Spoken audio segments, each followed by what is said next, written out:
Bridging Gaps Between Strategy and Impact, and Bill and Melinda Gates Agricultural Innovation for their support in sponsoring this forum.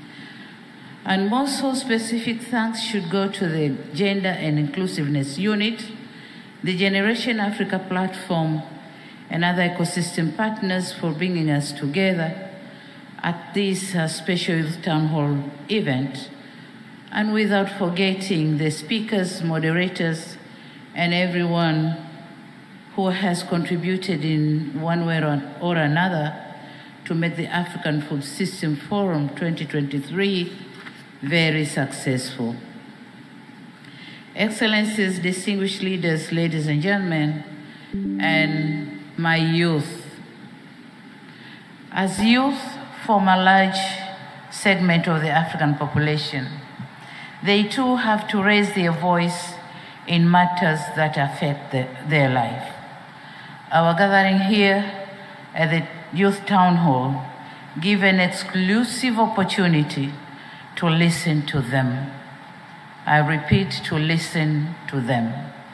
As we all agree, and as already stated, it is very important to hear their concerns, challenges, and hopes, so as to enrich our discussion as we are charting the way towards improving agribusiness for the young population.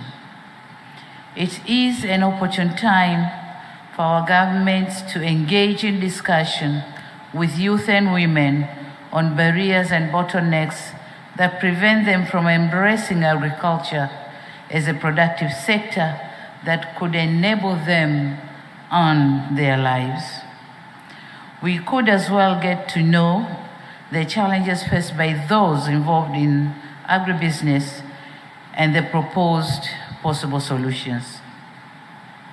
As a host, allow me to narrate a story of agricultural program for youth in Tanzania. This country developed an agenda to make agriculture sector contributing by 10% to the Tanzanian GDP by 2030. In order to implement the agenda, we created a program called Building a Better Tomorrow for Tanzanian youth.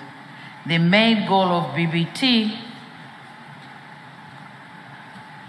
being to enhance and engage, to enhance the engagement of youth in the agriculture sector for sustainable and improved livelihoods, while contributing to the current efforts to reduce unemployment.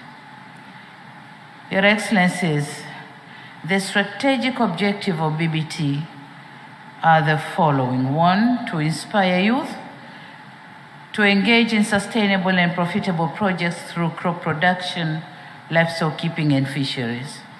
2, empower youth through training, mentoring, and coaching. 3, engage youth in profitable and sustainable agribusiness management.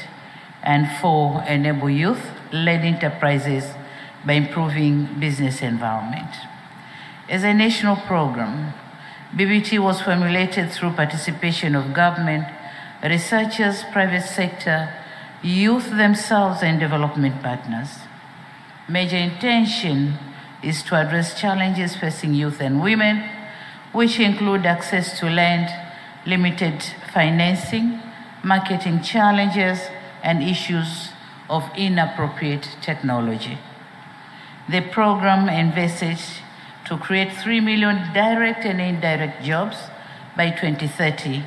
And in addition, during the same period, BBT is expected to cause the establishment of 12,000 profitable youth enterprises.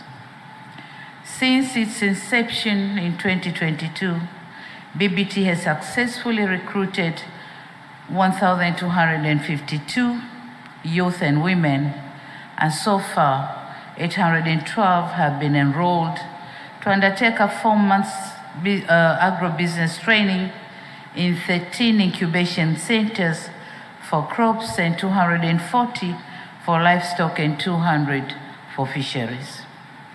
In crop subsector, youth and women will be allocated up to 10 acres of land under 66 66 years sub-leasing arrangement to be carried out in a farm cluster model. For purposes of improvement or improving youth agricultural business along the value chains, Tanzania shilling 10.7 billion have been set aside for the provision of grants and soft loans to them.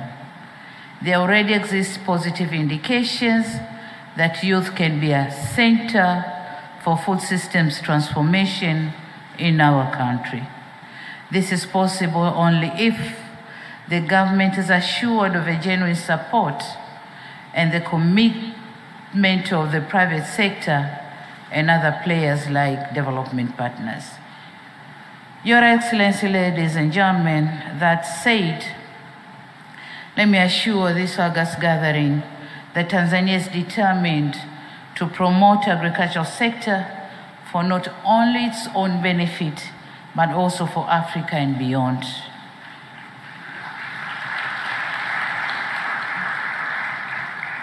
Having said that, let us now hear what the youth have to say and what the youth have to hear from our governments.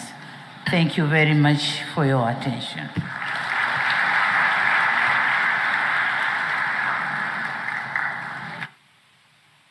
Thank you very much, Your Excellency. Please take the seat in the middle. Thank you. Without further ado, let me call the people on stage that will be representing, of course, the brilliance that is the younger population in Africa and around the world. Ms. Khadija Jabiri is a managing director and founder, Jibri Limited. Please, round of applause. Ms. Nancy Iraba, co-founder and CTO of Healthy Seaweed Company. Ms. Janira Rodriguez Torres, the United Nations Sustainable Development Solutions Network in Bolivia.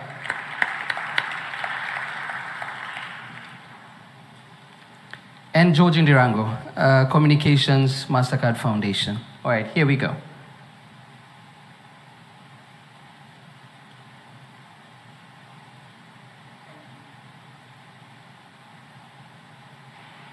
Thank you very much. Your Excellency, throughout about 30 to 40% of your remarks mentioned young people, youth, young people, youth. Meaning it's not by chance that you see young people as a recognizable part of what agri-food systems is trying to do and your ambitions also within what's happening in Tanzania and for the region. So we appreciate you very much for that.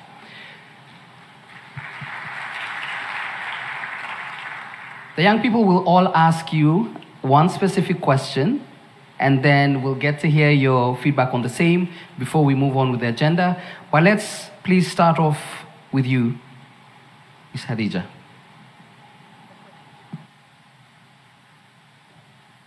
Your Excellence, my name is Khadija Jabiri. I'm a co-founder and managing director of Eat Fresh Tanzania. We are into production, value addition, as well as marketing of horticultural produce locally as well and exporting to EU countries and India. Your Excellence, being a young person myself in the agriculture sector and running an incubation hub for the youth in the agriculture sector, among the challenges which I see youth experiencing is access to market. So my question to you is, how can governments promote market access and value addition for youth produce the agricultural products, helping them to overcome challenges related to distribution and marketing as well?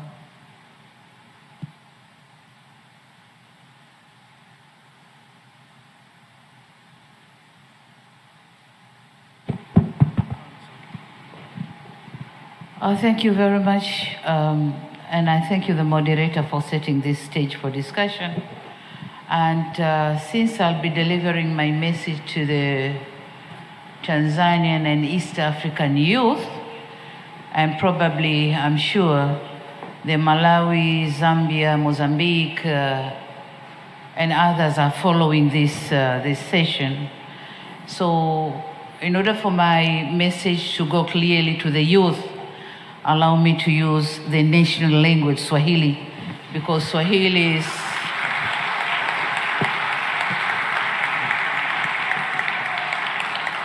because the language is used in the whole of East Africa and also the neighboring countries. So here I go. Swala la masoko. Kwenye swala la masoko ni kweli kwamba kuna shida katika kupatikana masoko. Lakini katika tafiti tulizofanya tumegundua kwamba kuna mambo mawili ambayo yana utata na tunayafanyia kazi. La kwanza ni connection ya kwanza kujua kwanza tunasema food balance sheet requirements. Bidhaa gani inatakiwa wapi ndani na nje ya nchi. Tukijua hilo tunajua exactly kinachozalishwa upande mmoja kiende upande mwingine. Lakini ndani na nje ya nchi kama nilivyosema. Lakini la pili ni connection ya mkulima na soko lenyewe. Hatujaifanya vizuri bado. Tumeanza kufanya kwenye baadhi ya mazao, kwa mfano korosho, na tumeshuhudia mara kadhaa bei ya korosho ikipanda kwa sababu tunamwattach ushirika wa mkulima pamoja na mnunuaji moja kwa moja. Tunamuondosha mtu wa katikati ambaye baadhi ya wakati anakwenda moja kwa moja kwa mkulima kununua bidhaa zikiwa shambani na ananunua kwa bei ndogo. Lakini tulivyofanya connection kuunganisha mkulima na soko, wanunuaji wananunua kwenye vyama vya ushirika vya wakulima. Na kwa maana hiyo wanapata muda wa kushindana bei na bei zinapanda. Tumeshuhudia hivi karibuni ufuta kwa mfano, sisemi. Kwa sababu tumeingiza kwenye ushirika na tumetumia mfumo wa stakabadhi ghalani. Wakulima wanapeleka mazao yao kwenye ushirika, wanunuaji wanashindanishwa, bei inapanda na bidhaa yote inakwenda kwa bei nzuri. Lakini kilichotokea na cha kufurahisha hivi karibuni ni zao la mbaazi pia. Mbaazi, kama mtakumbuka, miaka miwili mitatu nyuma tulihamasisha wakulima walime sana mbaazi, wakalima sana mbaazi. Kwa sababu hatukuwa connect na soko, hatukuwa na mipango mizuri, mbaazi ilianguka sana bei na kuwavunja moyo wakulima. Mwaka jana mbaazi iliuzwa kwa shilingi 300 kwa kilo. Lakini mwaka huu wakulima wameuza kwa 2,000 na 2,000 na kwa kilo. Sasa huu ndio mtito tutakao kwenda nao kwenye mazao mengine pia. Mazao mengine pia kumuunganisha mkulima na soko. Lakini hatua nyingine tunayochukua ni nini? Market is about transport. Usafiri ndio unaleta soko. Na kwa maana hiyo serikali yetu tumejidhatiti kujenga barabara kuunganisha mikoa na wilaya zake, lakini pia barabara kubwa na nchi jirani ili kuaccess masoko ya nchi jirani. Lakini sio barabara peke yake. Na nikirudi kwenye barabara, mwaka jana na mwaka huu tumetoa pesa nyingi sana kutengeneza barabara za ndani ya wilaya ili mazao yasikwame kwa wakulima, yaende kwenye masoko. Lakini sio barabara peke yake, tunatengeneza bandari zetu Tanzania. Bandari ya Dar es Salaam, bandari ya Zanzibar, bandari ya Tanga, bandari ya Mtwara. Zote ziweze kupokea meli zinazoweza kuja kushusha farm inputs na kuchukua mazao yanayozaliwa kwenda nje. Na tumefanikiwa vizuri. Lakini kama mnavyoelewa tumenunua ndege ya mizigo. Tumenunua ndege ya mizigo iweze kusafirisha mazao, hasa yale ambayo Hadija huko involved, horticulture. Tunajua yale mazao hayakai muda mrefu, kwa hiyo kwa ndege ile sasa tuweza kuchukua mzigo wetu wenyewe kupeleka kwenye soko letu kuliko kutegemea kwa jirani apakie apeleke. Na hatujui wakati wa packing pengine mazao yale yanaandikwa yametoka kwa jirani kumbe yametoka Tanzania. Kwa sasa ndege yetu itaweza kutusafirishia mazao yetu. Pale bandarini tunajenga the green belt, sehemu ambayo itaweza kuhifadhi perishable goods, mazao ambayo yanaharibika kwa haraka, yaweze kuhifadhiwa haraka yakisubiri usafiri. Kwa tunachukua hatua zote hizo ili kumfikisha mkulima, kufikisha mazao kwenye soko. Lakini jengine kubwa ambalo tunafanya na hasa kwenye program hii ya BBT ni kutafuta off-takers, kufanya ushirika na off-takers, wale ambao vijana wakisha kulima wamevuna, kuwe na mtu ambaye atachukua mazao yote na kuyapeleka kuyaongeza thamani kwenye viwanda, kuya process na yaweze kwenda yakiwa yameshachakatwa. Kwa hiyo hizo ndizo hatua ambazo serikali yetu tumejikomiti kuzichukua, tumezichukua na tunaendelea kuzichukua ili kutengeneza soko zuri kwa wakulima wetu. Asante. Asante sana. Thanks. So we're hearing about market linkage, cost adjustments, logistics and connectivity. There's a wide range of solutions that are very deliberate. Thank you for the practical examples. Let's hear from Ms. Janira Rodriguez Torres from the UN Sustainable Development. Yeah, can you hear me? Yeah, thank you. Her Excellency, I am Janira Rodriguez from Bolivia. I am a development economist, and also I am so passionate about sustainable agriculture and food security. And also I am an ambassador of the Next Generation Agriculture Impact Network, engine. So in that sense, I would really like to know, how does the government plan to measure and track the impact of youth involvement in SDGs? Because all these sessions about youth, they were talking about their ideas, their solutions, and I really think that the Africa we want need youth to revolutionize it. So I always say that if you don't measure something, we can improve it. So in that sense, I also want to know if you have some indicators to demonstrate this progress that you are having with the youth involvement in agriculture. Thank you.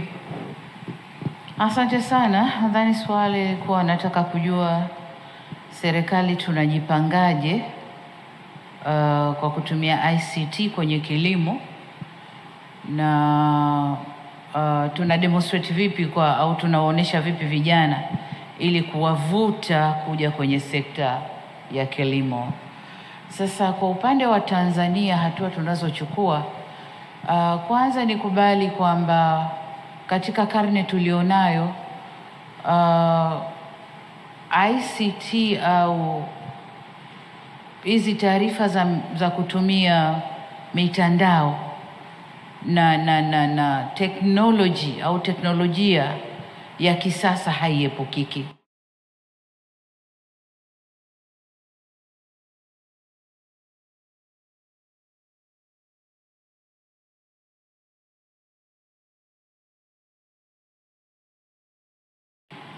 Inaweza kuingia kwenye sekta ya kilimo, na ni lazima tuwatoe ile fikra kwamba kilimo ni kazi ngumu.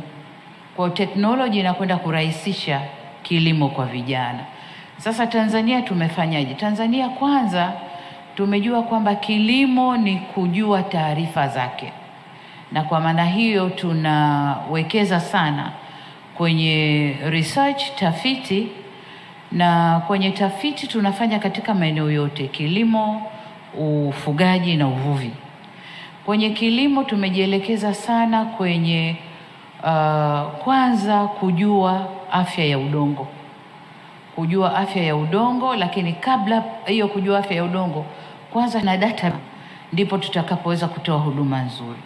Kwa hiyo kwa kutumia ICT tunaendelea kufanya registration ya wakulima, aina ya kilimo wanachofanya, eneo alilo nalo na mambo mengine yanayomhusu mkulima. Lakini pia ili mkulima huyo aweze kufanya vizuri na ili tuweze kutoa extension service, huduma za ugani zinazoeleweka, lazima tujue mkulima yuko kwenye hali gani pale alipo. Kwa hiyo tumewawezesha mabwana na mabibi ugani extension officers na kits ambazo zinawawezesha kupima afya ya udongo. Kwa hiyo kila mkulima atakuwa anapimiwa afya yake ya udongo kutoka muda mmoja kwenda muda mwingine, na kujua kwa uhalisia anatakiwa kutumia mbolea aina gani, mbegu za aina gani. Lakini la pili, tumejiingiza kwenye kuongeza uzalishaji wa mbegu za kisasa, hybrid seeds. Tumeweza kuimarisha vituo vyetu vya utafiti, lakini mashamba ya uzalishaji mbegu kwa kiwango kikubwa.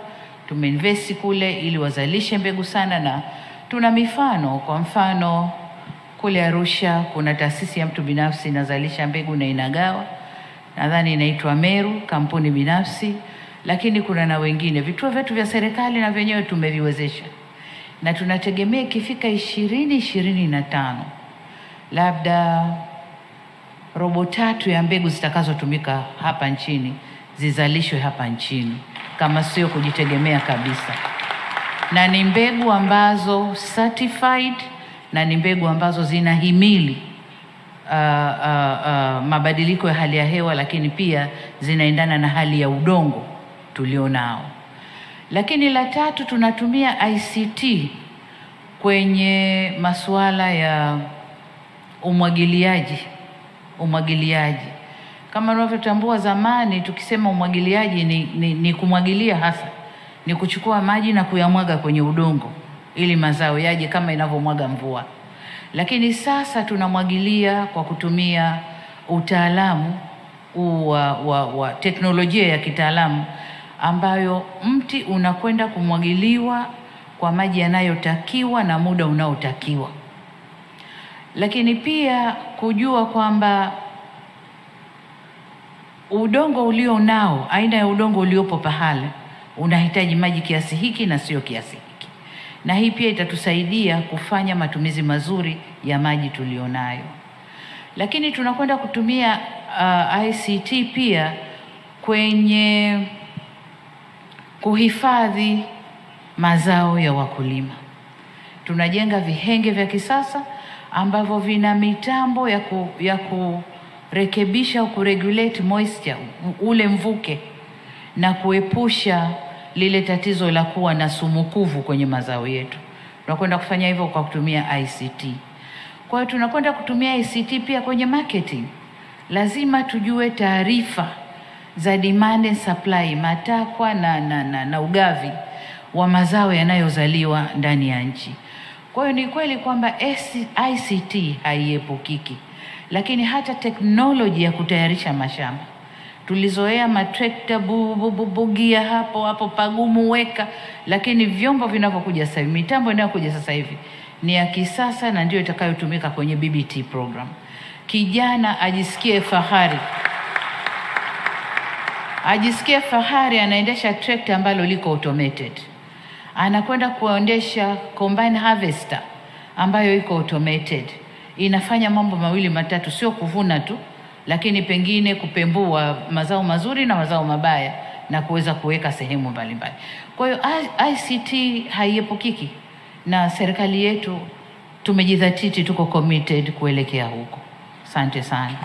I think you got the translation part of it. Yeah. Thank you. All right. Kuna swali la pili alilouliza, how do you track the impact of young people being involved in agriculture? Okay, I think here we talk of, tutazungumzia indicators. Tutajuaje kama BBT imefanikiwa? Ni indicators. Indicator ya mwanzo ni number of youth involved in the program. Kama ilivyosemwa hapa, tayari tuna watu 1200 lakini we have maombi mengi sana kutoka kwa vijana kutaka kuingia kwenye hii program. Kwa hiyo indicator ya kwanza ni vijana kuvutika na program yenyewe. Indicator ya pili nadhani itakuwa ni the way tunavyotumia mbolea, fertilizer consumption. Jinsi inavyotumika sana, tunajua vijana wameelewa na wanafanya good agriculture practices, and so wanatumia hiyo mbolea kwa wingi sana.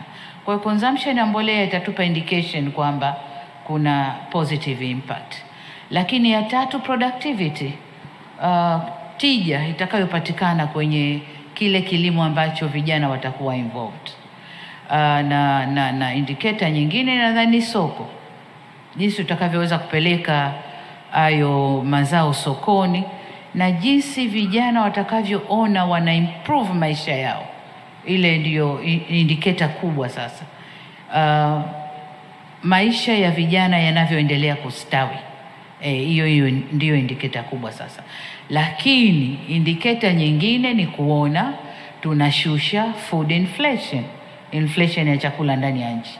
Kama production itakuwa kubwa, bila shaka bei za chakula zitashuka. Na kama tunavyojua food basket ndio inasababisha inflation kubwa kwenye nchi.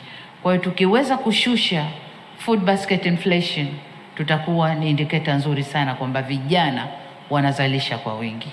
Asante sana. Miss Nancy, let's hear the last question from you. Your Excellency, first of all, I think you can hear my heart beats from here. One of my dreams is coming true, seeing you face to face. So I'm really happy to see you. My name is Anazungumza. I'm a marine scientist and a dive master. I can go up to 40 meters deep, so I'm happy to take you to the ocean anytime when you're ready.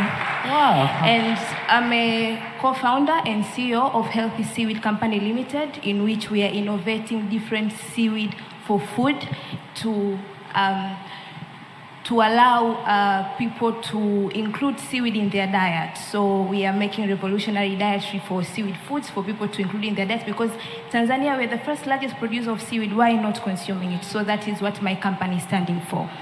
And I'm also part of Generation Africa Fellowship. I was part of the Go-Getters last year in Rwanda, so I'm very proud that with your leadership, we're having a Jniccf in Tanzania this year.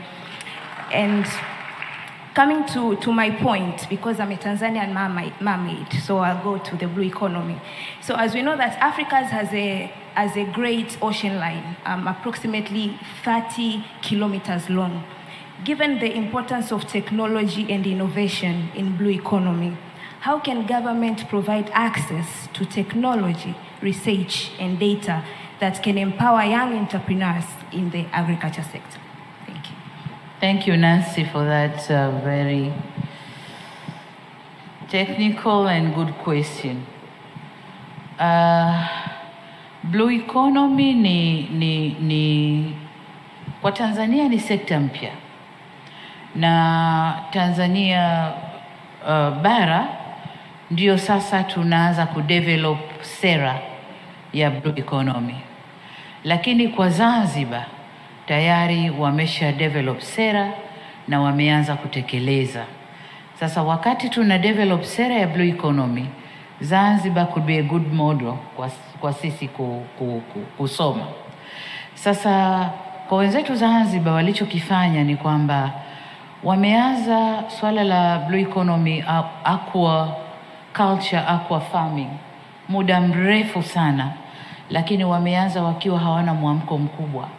Ukulima wa mwani kwa mfano, lakini pia research ya viumbe vya baharini ambavyo vinatoweka wameanza kufanya muda mrefu, na sasa wameanza kuvuna matunda ya hizo research. Kwenye mwani kwa mfano, Zanzibar kule sasa hivi kwa kutumia technology ya sasa hivi wanaweza kutengeneza mwani. Kwanza wanauza kwenye soko la nje, wana add value na kuuza kwenye soko la nje, wanaongeza thamani na kuuza soko la nje. Lakini la pili, wanatengeneza bidhaa zinazotokana na mwani.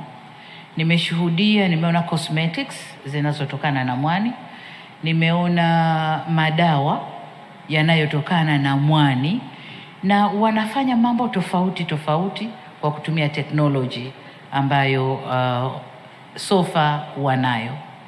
Lakini nimeshuhudia pia kwenye utafiti wa viumbe vya baharini, kuna viumbe vinaitwa chaza au oysters ambao karibu walikuwa wanatoweka, na nimeona kazi nzuri ya Marine Science Institute ambao wamefanya utafiti na wamerudisha baharini vile viumbe, lakini viumbe vile vina toa kitu kinaitwa pearl au lulu, and so chaza ambazo zinapandikizwa zinatoa hiyo lulu, na wametrain vikundi vya wanawake kuvuna chaza, kutoa hizo pearls na kutengeneza jewelries. Kwa hiyo nimeona mwenyewe. Lakini jengine nini? Kwa kutumia technology wameweza kurudisha baharini au kwenye maeneo yanayotengezwa maalum ya vijana kitu kinaitwa majongo ya pwani au sea cucumber. Wameweza kuyarudisha viumbe Asia, lakini ilimalizika, na sasa wameweza kurudisha. Na sasa vijana kwa kutumia teknolojia ya kisasa wanazalisha sea cucumbers au majongo yale na wanauza kwa kiasi kikubwa. Soko ni kubwa, vijana wetu wanaweza kuingia kwenye hiyo na wakapata ajira na wakaweza kujenga maisha yao vizuri. Sasa kwa upande mwingine, unajua ukizungumza swala la blue economy ni concept kubwa, ni jambo lenye mambo mengi ndani yake. Blue economy ni aquaculture, aqua farming. Blue economy ni transportation kwenye maji, maziwa, bahari. Vijana wanaweza kujiingiza kwenye miradi ya usafiri. Lakini blue economy ni tourism. Kwa mfano kule Zanzibar kwenye kijiji ninachotoka kuna dolphin wako baharini, na vijana wengi kwa kutumia boti za kisasa wanapakia watalii, wanakwenda kuwapeleka kucheza na dolphin, and they are earning their income na maisha yanaendelea. So blue economy is a vast. Kama Tanzania, kama serikali tunajipanga kutumia maji yetu tuliojaliwa na Mungu, bahari na maziwa, ili yajenge ajira, yatengeneze ajira na yajenge maisha ya vijana wetu. Asante sana. Thank you tremendously. It's not every day you have the premier of countries sit with young people deliberately and just speak, just hearing them out, taking the time to just respond to the questions. So we really do appreciate it. And of course, Dr. Agnes Kalibata for pushing for Agraf to be that particular platform where such conversations can be had. So as the young people go to their seats, please, Your Excellency, please just stay in your seat. As they go back to their seats, let's give them a fantastic round of applause.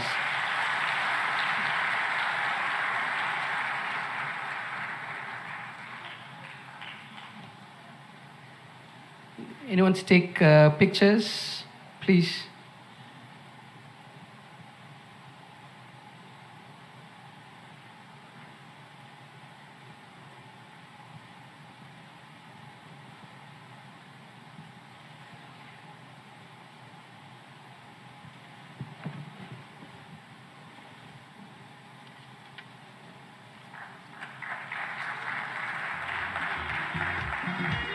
Janira, Nancy, Khadija, congratulations and thank you.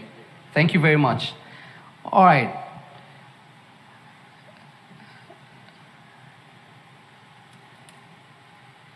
In my hands are the names of the two finalists. The winners, actually. In my hand, the winners of the Go-Getters Awards. Please allow me to call back on stage Honorable Minister for Agriculture and the CEO of Yaris Vein. Please join me on stage. To the young people, the finalists, this is your time. On a scale of 1 to 10, how do you feel? Show of hands. 10? All the best, all the best. Okay. I just want you to confirm that this has not been opened. Excellency, Madam President, we want transparency. It has not been tampered. It has not been tampered with. Fantastic. So we will start off with the male winner.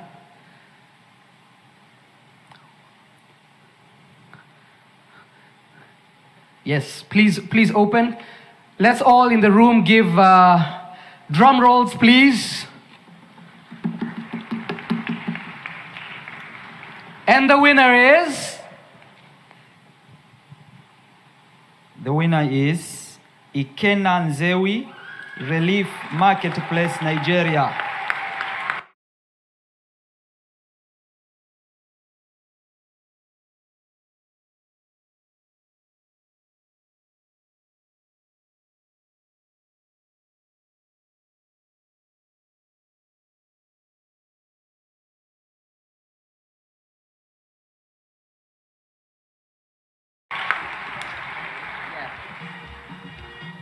All right, okay. I know we'll get the certificates in just a second, and then we'll get the pictures with Her Excellency. Let's hear who the lady is. So we have one gentleman, and one young lady who make up the winners.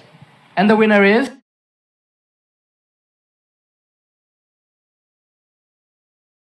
Wait, drum rolls.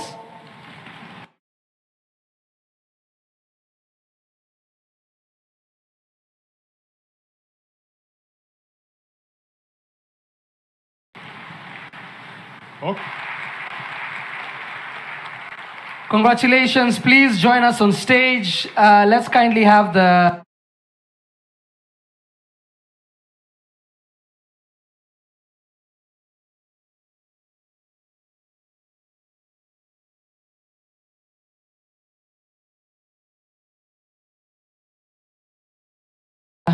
certificates.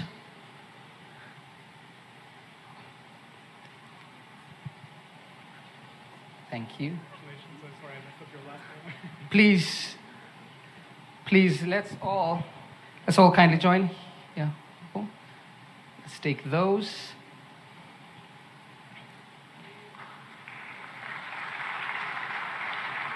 The winners kindly go to the, it's your time. Svein and the Honorable Minister already won in life. It's okay. It's your time, please. Let's, we'll hand the certificates to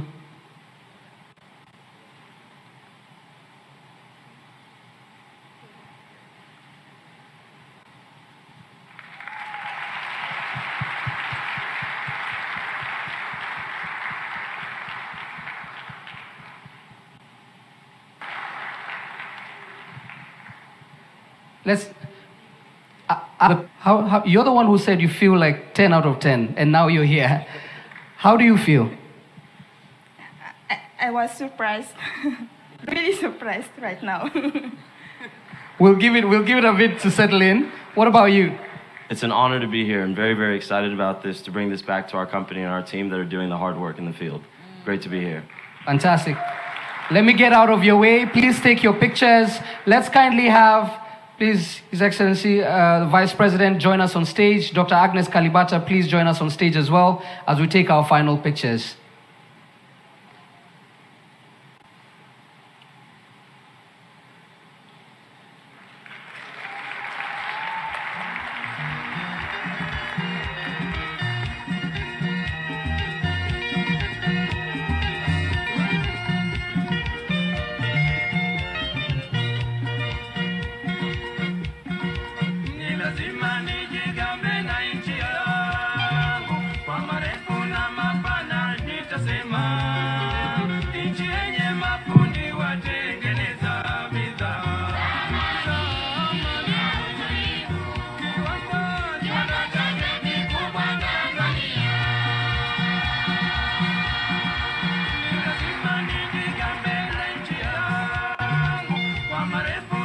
Everyone else except the two superstars kindly exit the stage.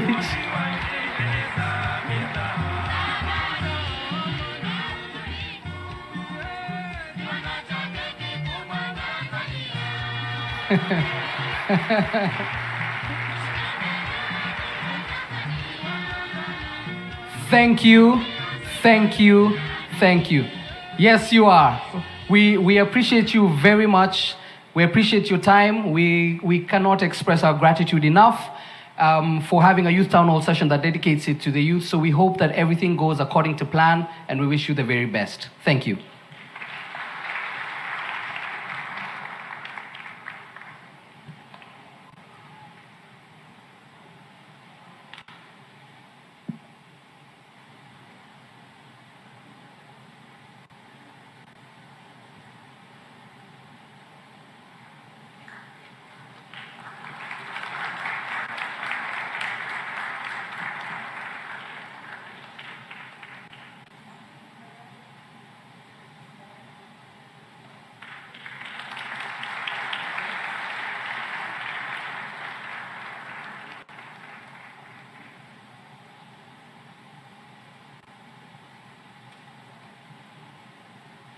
Right.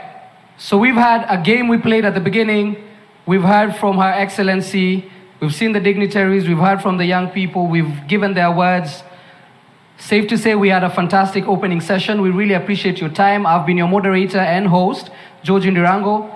Thank you very much for indulging me for the last couple of minutes. Thank you.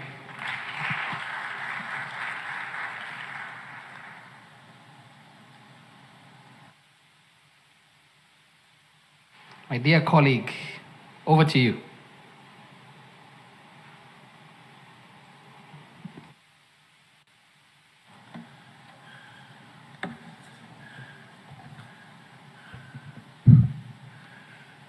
May I ask you to give a big round of applause to the young people in the room. Since I arrived in Tanzania, I've been practicing how to greet in the morning. I am sure I made a mistake somewhere out there, but it doesn't hurt to try. My name is Ibrahima Cheikh Diong. I am from the beautiful country of Senegal. Good morning to all of you. Good morning. Bonjour, bon dia, assalamu alaikum. I'd like to express a warm welcome to all of you to the conversation we're about to have, which we call the intergenerational conversation on food security and nutrition in Africa, which is a very important topic as we make sure that no one is left behind. When we got the opportunity to interact with some of the heads of state and heads of government, we call them the Council of the Wise. And I think I've gotten much wiser in just listening to their experience and the lessons learned. And that is an opportunity I want to give you to hear from them directly. But before we get started, it is my distinguished honor, and I hope he's in the room, to invite the former Prime Minister of Ethiopia to come on stage to deliver your opening remark before we invite other speakers to join us on stage.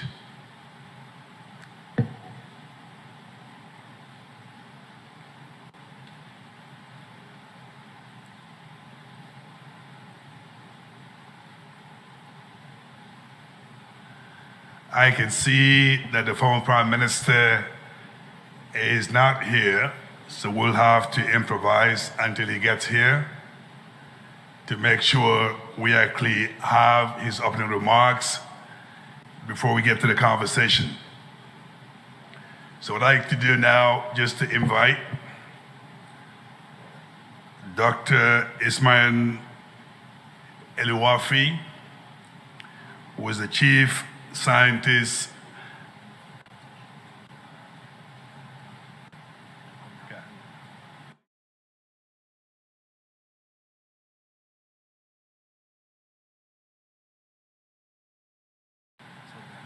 get a dignitary and former heads of state to come back to the room, some of our speakers. So I think I'll ask the production just to put some music as we wait for the heads of state to join us. Thank you.